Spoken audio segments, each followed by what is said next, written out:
Today we're going to go through history and find out if the Digimon trading card game is more expensive now in 2024. Let's dive into it.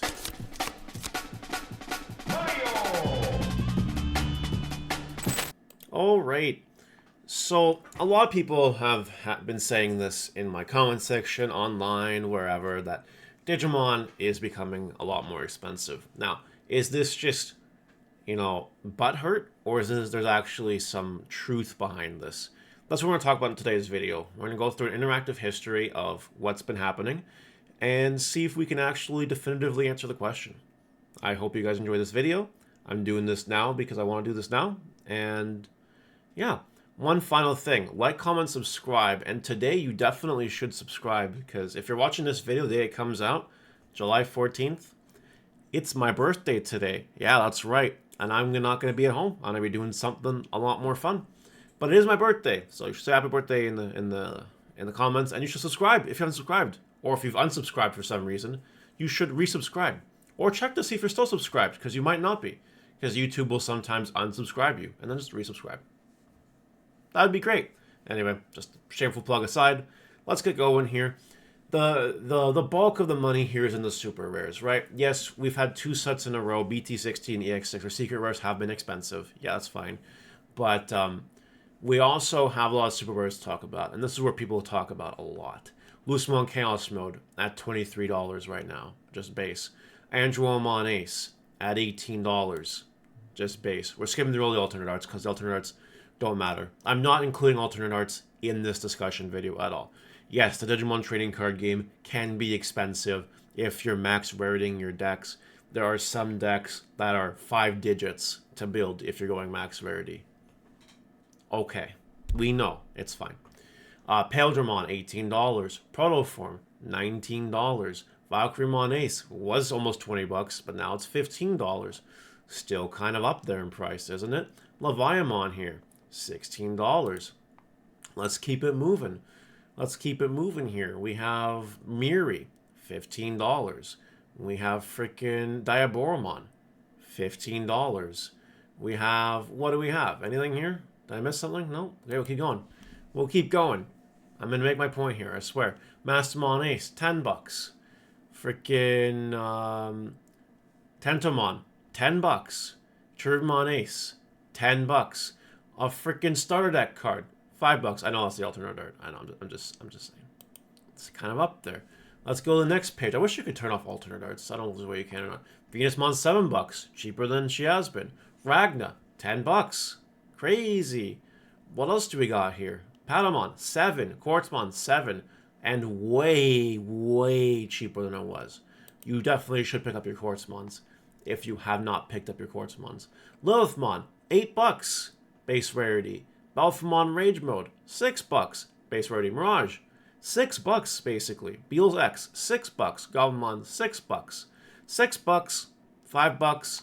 You kind of get my point. Super rares there are some super rares that you need in today's game that are running up the prices of your decks. There are. Now, how does this compare to the past? Well, if you guys remember the video I uploaded a little bit ago comparing is Lucemon Chaos Mode most super rare ever? Well, it wasn't. Back in the beginning, Genesis of the Digimon trading card game, Omnimon was 100 bucks almost for a super rare that you needed 3 to 4 copies of. Playing Digimon when the game first came out was really expensive, because you had here if you wanted to play Omnimon, you had to do it.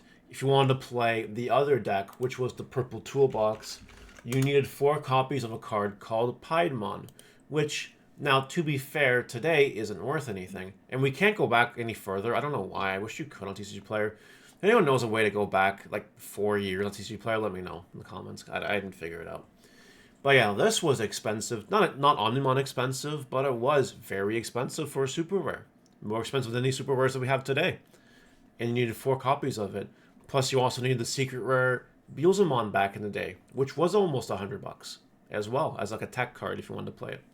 So yeah, it was very expensive. And don't forget, everything else was sort of kind of budget. Like it was fine. You could play like green toolbox, you could be fine. You could play yellow and you would have been fine. Like, black toolbox, you could have been fine. Not necessarily tier 1 decks, but decks that wouldn't have broke the bank for you just are way less better than the rest of the decks. But something you could build at the end of BT1 format and into BT 1.5 format was Diaboromon. This was a tournament pack promo. This is the first time that Digimon players really lost their marbles.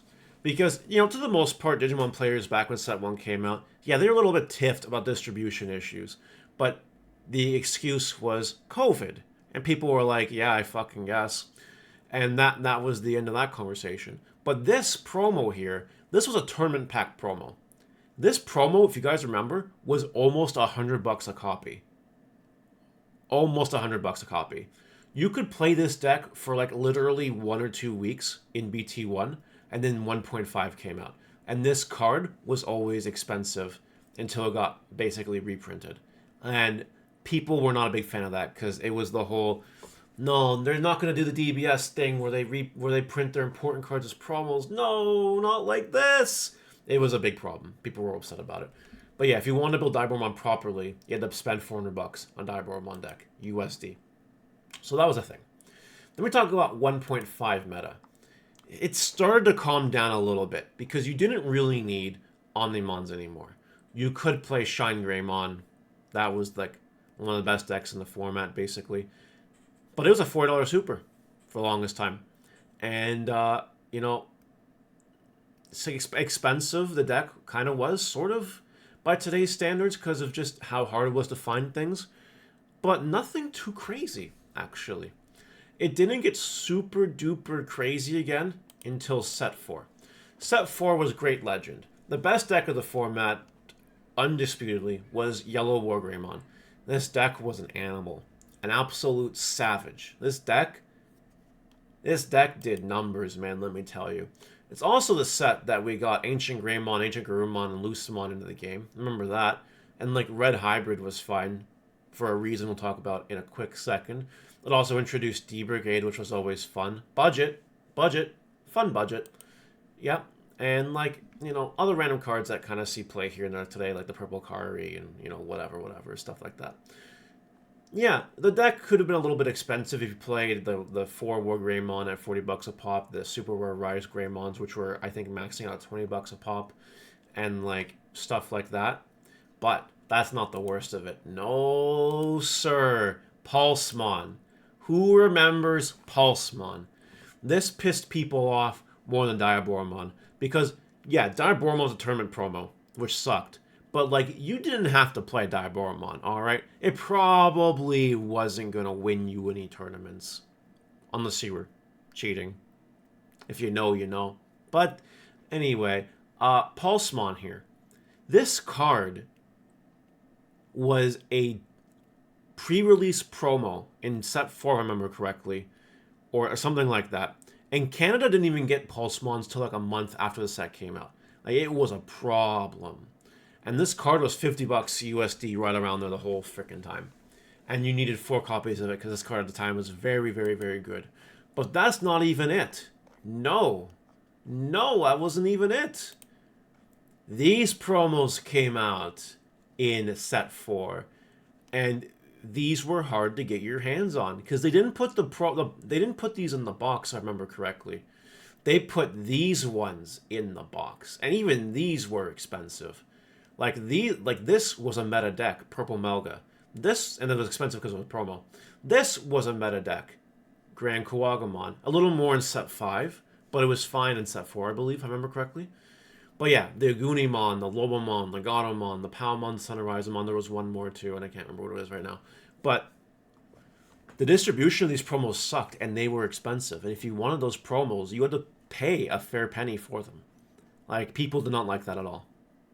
Anyway, so we get out of Set 4, we move on to Set 5, and sure, Lord Nightmon was the best deck of the format. There were other decks that you could play as well, like Imperial was popping off, just off the top of my head. You could do, like, Lilith Loop, that was popping off because we got Omnimon's Wart. But, that being said, we had an expensive secret that was pretty meta in this set. A Battle of Omni set gave us, where are you, Omnimon's Wart defeat. It did. It also gave us a sort of semi-playable secret as well. Where is it? Where are you? I know you're here. This guy. Unmon X Antibody. Because if you're playing Greymon Tribal or Shoutmon Tribal, you probably used Omnimon X Antibody as your top end to negate attacks. And Zord Defeat was obviously just really, really, really good, right? Lord Nightmon, though, was the best deck of the format, but fortunately it was really cheap.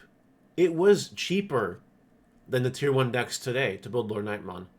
And Pulsemon was starting to come down in price as well. So it was the start of some good times. BT6 gave us Gobblebond and Agubond. Those were the best decks of that format. Everyone remembers Gobblebond. Then when EX1 came out, Goblin with 4 Ice Wall, people hated it, whatever. If you wanted an expensive deck, you could also play Beelstar. Beelstar was arguably tier 1 for the whole format, but it was 4 secret rares.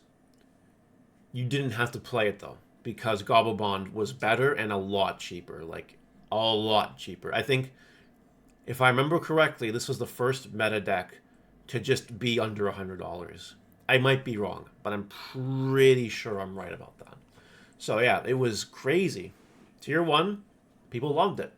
BT7, Beowulfmon, blue hybrids, yellow hybrids. Yes, these were the hybrid sets, the freaking, all the hybrids that everyone loved. Blue hybrid and yellow hybrid were your best decks that format, with, you know, other decks like green hybrid kind of coming in there a little bit.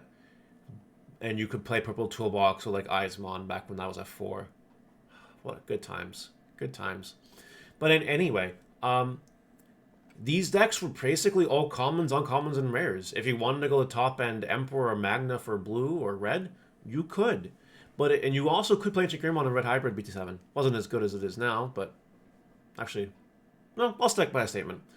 Yeah, very, very cheap. These decks were under $100 to build. Lowest rarity. Like, tier 1 decks, they hated them. People hated blue hybrid with a passion and yellow hybrid with a passion. But they were cheap, and it was a very affordable time to be playing Digimon. BT8 gave us our first dual color cards. Remember that? The Magnamon, the Armor Rush deck? That was an okay deck. We also got the Mastermon and Imperial starter decks, which the Imperial deck was a very budget way to play the game, because it was very, very cheap. Mastermon was more expensive because you needed Lucemon Chaosmon from BT7, which was a secret rare. But you didn't need anything like that for Imperial BT8. It was all super rares and under, and the deck was under $100 to build altogether. If you wanted to build Armor Rush, you could do that. If you wanted to build Black War Greymon, you could do that. And of course, blue and yellow hybrid were still there, even into EX2. And that was cheap. It was a cheap time to play Digimon. Very cheap. Very, very, very affordable. This is when things started to get interesting. Everyone hates BT9. Some people claim that BT9 was the start of the end of Digimon. Which, I mean, Digimon's not ending. But, like, you kind of understand. Because the power creep in this set was something else. A completely different level of power creep. Absolutely insane. This is when it started. Not BT with the dual color cards. No, no, no. BT9 with the cool boy, the $5 rare, and all of your freaking good X antibody decks, the Alphamons and the Melgas and the War Greymons. And if you weren't playing a BT9 deck, you probably weren't doing well this format. I'm just being real with you. And then Death Xmon, our first secret rare to basically hit $100 at one point. Like, that was something else too. Now, you did not always need Death Xmon. You could have played the game without Death Xmon, because you could have played like Melga or something, or War Grey or whatever. And if you didn't play Death Xmon, it was super affordable. Again, decks under $100. If you played Death Xmon, okay, then it wasn't. But if you chose to omit Death X, play something a little more tribal, you were cool in the budget department. You might have been upset that the game was so power crept and going to shit, but at least you could play it with a good budget. BT10, same thing. Shoutmon X4. This card went to 1 because of how stupid it was. But the Shoutmon deck, if you were not max rareting it, was incredibly cheap. Incredibly cheap. Also had Justmon and Ragnar starter decks at that point in time, and those decks were also really cheap. Unless you wanted to play GX, then I guess your deck maybe topped out at around $100.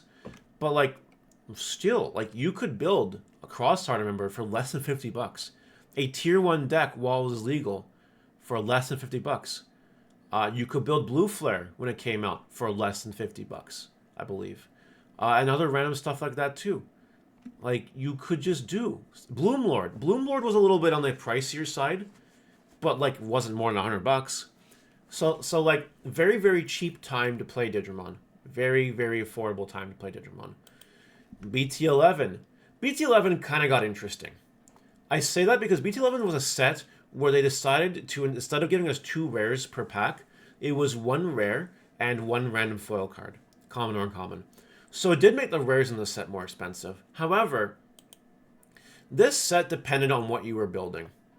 If you were building Mastamon, it was more than $100 at that point in time. If you were building All Force, it was a $200 deck plus. It was. Galactamon was $100 though, because all you needed was Galactamons and a shit ton of Enmons, and it was fine. Mirage Gagumon, if you were building it, was way cheap back then. Black War Greymon was really cheap. Mervamon toolbox decks were really cheap back then as well. Crossheart Mervabox really cheap as well. Yeah, you get my point. Honestly, unless you're playing exactly Mastamon or All Force, you had a really cheap deck to play, which was really cool. BT12. Sorry, wrong set. BT12. Hunters. This was a $50 deck. Unless you played like 2 Quartz Mons, then it was a $60 deck. But that's it. Beelzemon also came out in this time. It was the advanced deck, plus you needed Beelz X's. But even that was sort of budget. That was just over $100 to build top tier Beelzemon. You could also build Shine Greymon, which base rarity, again, really cheap. And most of it came in BT12 as well. So you could do it pretty well sealed, like just with BT12 cards. Red Hybrid really took off, but that was also really, really cheap. Because the stuff for the most part was rare or lower, except for the Emperor Greymon that came out. So like, really, really, really cheap stuff. This was also a time, don't forget, where they were experimenting with Ultimate Cups and monocolored formats. That did cause some price fluctuations because of those particular events. But outside of those events, and even not so much because some of the decks in that form are really cheap anyway, pretty budget. Honestly, pretty budget. And the last set I'm going to talk about before we get to today is BT13 versus Royal Knights. Royal Knights, you needed 4 Omnimons. You also might have needed a couple of Gallantmons. The deck was $200 plus. Fine. But if you were building anything else, like Shine Greymon with burst modes, that's when it really took off. Or like Mirage with burst modes, that really took off. Balphamon, that was this set too. Almost forgot about that. Like, those were decks that were just over $100. And if you looked and you like bought intelligently, under $100 or at $100. Yeah, for tier 1 decks. And that was this set. But now we move along to the future, right? We have a new Mon deck where you play 4 Monzemon from RB1. Those are $15 a pop. You play X number of Valkyremon Aces, $15 a pop. Sometimes 20 a pop, depending on where you're looking. Death X's, Ruin Modes, whatever you want to play. Plus Ukomon cards, as many promos as you want. You know, Numamon is pricier. It is pricier. If you want to build Imperial, you need 4 Paildramons. There's $80 right there. And then the rest of the cards. You know, the deck is sort of kind of up there in price. Yellow Vaccine. Good luck, depending on what build you want to build of it. Because it could run you a lot of money. Like, seriously. Like, do you guys remember the Marcus Vaccine list that I built? Even if you did that lowest rarity, you still need Ruin Modes, Patamons, like Venusmons. Like, it's expensive. It's expensive to do it. You know what I mean? If you wanted to build Diaboromon now, you're running out of time. Because the BT16 EX6 Diaboromon is $15 a piece. That's getting up there in price. If you want to build Demon Lords, it's a really good deck. But it's expensive. Because you need Agudamons, which are 25, 26, 27,000 a pop, need Chaos Modes, and you need other Demon Lords. Like, Digimon is not as expensive as it once was. Do not misunderstand me. If you were playing this game at the beginning of time, you know how expensive it was. We are not at those levels yet. And we are not the levels of other card games. you might have heard Yu-Gi-Oh's national format, the Fiendsmith format, thousands of dollars to build a deck. One deck. Thousands. Lowest rarity. Okay? Magic's always expensive depending on what format you want to play. Pokemon is sort of kind of there. Like $300-400 a deck, whatever. Maybe even cheaper depending on what deck you want to play. One Piece is a little more expensive. Digimon is still good. Yes, it is rising in price. Yes, playing Digimon in 2024 is more expensive than it was in 2023 and 2022, probably. Yes, it is rising in price, and we might continue to see it rise in price. So maybe a few more sets come out with these amalgamated 2 and 2.5 sets. We might be having a different conversation again in 6 months. But at least right now, it is not bad. More expensive than it was, but it's still reasonable, especially compared to other games, to buy and afford Digimon trading card games. What do you guys think about today's analysis and view of history? Did you guys enjoy this video? Let me know in the comments what you think, and I will see you later. Bye!